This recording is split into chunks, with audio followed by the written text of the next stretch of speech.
Hi everyone, my name's Steven. I use he, him pronouns. I'm a trans man, and I shaved off all my hair because it wasn't looking right the length that I had it, and I wanted to get it professionally done, and I couldn't, so I dyed it with the hair dye that I had for my dog, and then I didn't like it.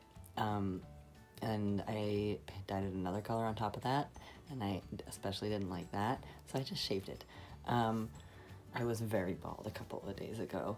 I brought up that story because the reason I didn't like it was because having that hair and having it odd colors made me feel really dysphoric, which is a vocab term you learned before, but I'll define it again for you. It is the state of unease due to situational outside pressures. So in this case, I felt like my hair made me look too feminine, so I shaved it off because it was making me feel bad.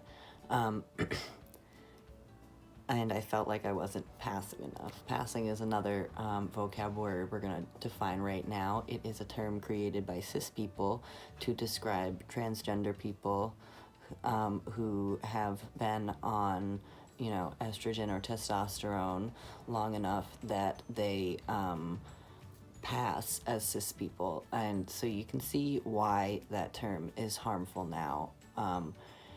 It perpetuates the myth that if you go on testosterone or estrogen, you have to be the definition of masculinity and you have to be the definition of femininity, or you're not going to be taken seriously as trans because you won't be seen as a cis person. And we know that gender is fluid. We know there's no right way to be a man or a right way to be a woman because those are just the words that we gave to the sides of the binary in a way to describe the hormones that are going through your body.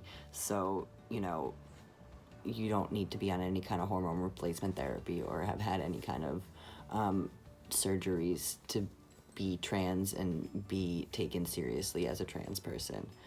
So now, since I am, the testosterone, I've been on testosterone for 10 months now, and my voice is dropping, and my face is changing, and I look like I've been on testosterone for 10 months. I have more testosterone in my body than estrogen, so the features that are defined with testosterone are coming out more, and I'm being seen as a man, and that's good and bad. It's great because it's what I've been telling you. I've been asking you guys to see me as a dude. Not you guys, I know you respect me, but like just in general, I'm talking about like cashiers at stores or baristas or the random people you walk by on the street, my clients and stuff. Like, that's what I've been telling you. I'm a man, I'm a dude, my name's Steven, I use he him pronouns. Thank you for finally seeing it with your own eyes.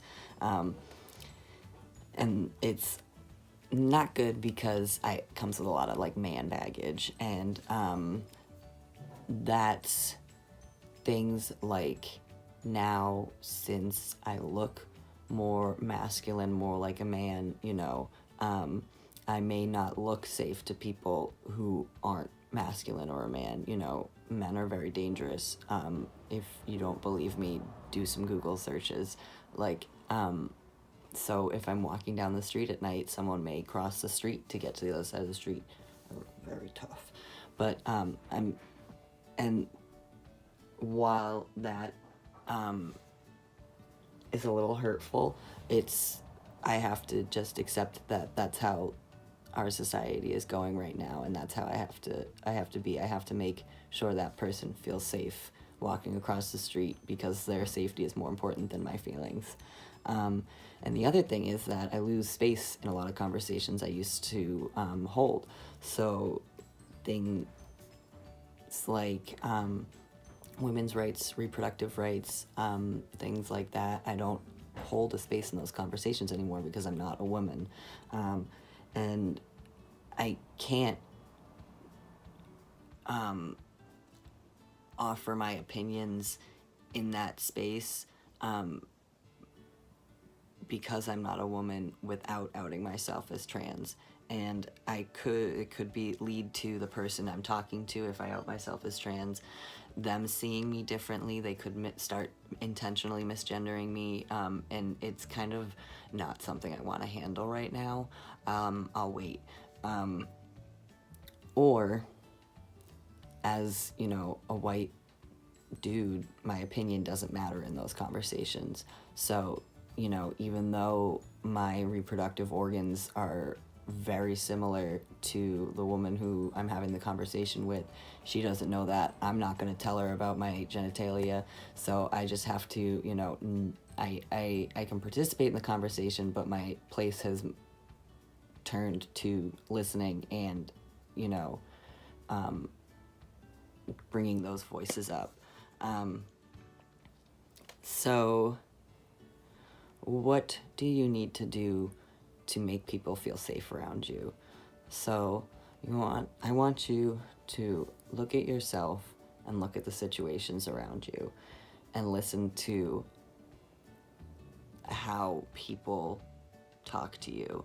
So what I mean is, if you're in a situation, I'm just throwing this out there, you were at the bar with a couple of friends, 4 dudes as well, and you're walking home and you're taking up the whole sidewalk, and there is a woman coming down the street with her bag on her shoulder.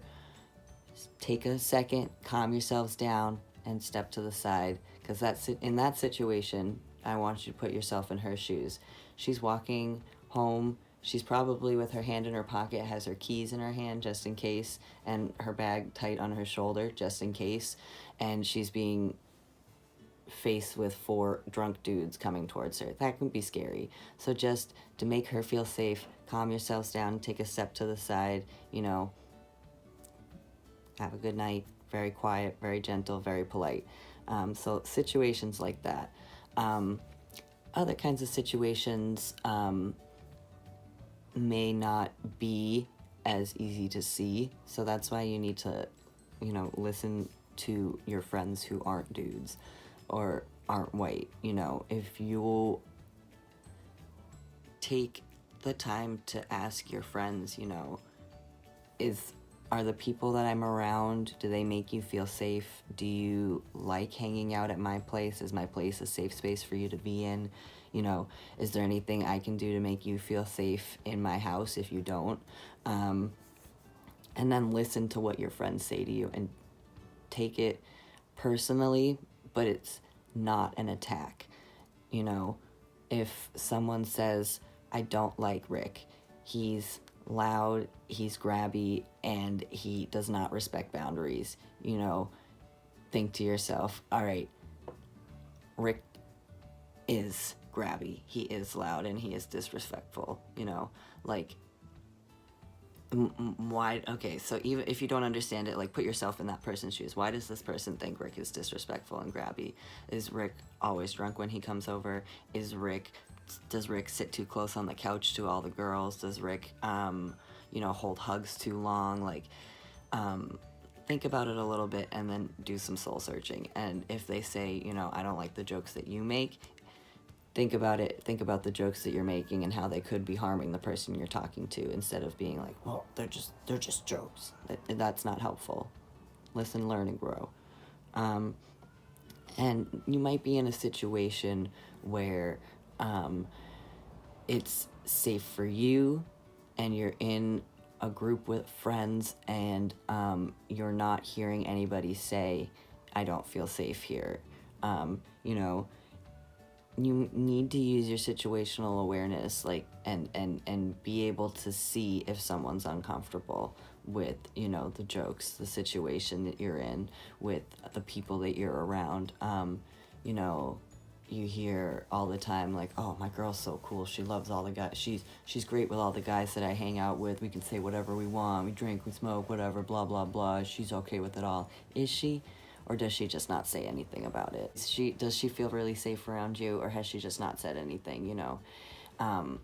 Is there a time where you could ask her if she feels safe around your friends? You know, like, seriously, right now, do you like hanging out with my friends? Do you feel okay with what we do when we hang around the house, you know? And then find a way to make her feel comfortable and safe.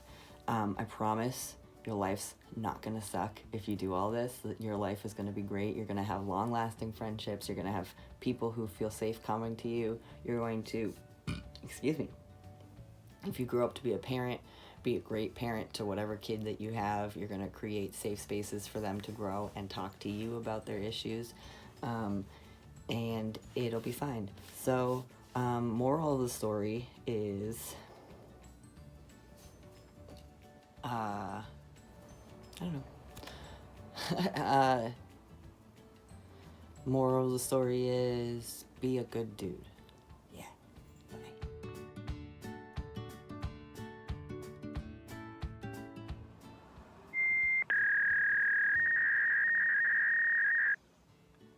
So being on any kind of, shoot, why can't I remember this word? God damn it.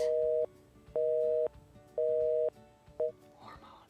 Any kind, oh, fuck, now I forgot what I was talking about. God damn it. Fuck.